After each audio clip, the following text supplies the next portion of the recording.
এইয়া আমি ক'ত আহি পালোহি চাওকচোন। এইয়া দেখিছেনে, এইয়া বাগান হয়, চাহ বাগান আমাৰেই হয়।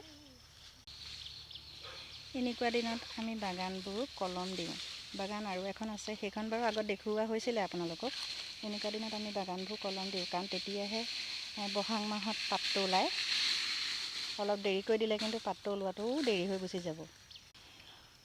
বাগান কেলৈ আহিছিলোঁ গম পাইছে?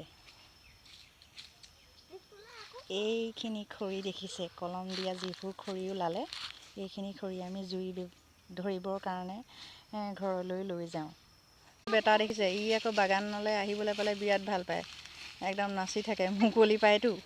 কিন্তু এদিন আকৌ বাগানৰ এই কলম দিয়া গছজোপা একদম পূৰা ভৰি সোমাই গোটেই উখহি গ'লগৈ, ৰঙা তেজ ওলাই গ'লগৈ। কোনখিনি সেই ৰঙা হৈ গ'ল গোটেই।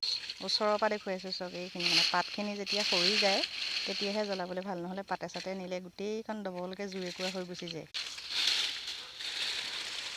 খৰি নাই যিহেতু এনেকুৱা এইখিনি গোটেইখিনি নি ল'লে পূৰা এবছৰতকৈ বেছিহে যায়গৈ। এবছৰ মানে কি আৰু, এই ঠাণ্ডাটোত যদি গোটাই লওঁ আকৌ নেক্সট ঠাণ্ডা আহিলে সেইটো সময়লৈও হৈ যায়গৈ, কিন্তু থ'বলৈ জেগা নাই। সেয়া বেটাইও খৰি একদম পূৰা জাপিছে মোৰ লগত আহি পেলাই। সাধাৰণতে বাগানৰ কাষত ইমান বাঁহ থাকিব নালাগে। বাগানৰ কাষত ইমানেই বাঁহ মানে চেচুক হ'লে পাতটো নহয়। বাগান সদায় মানে মুকলি জেগাত থাকিব লাগে। বাঁহবোৰ ইমান হাউলি আছে, একদম বাগানখনৰ বহুত মাজলৈকে গুচি গৈছে বাঁহখিনি।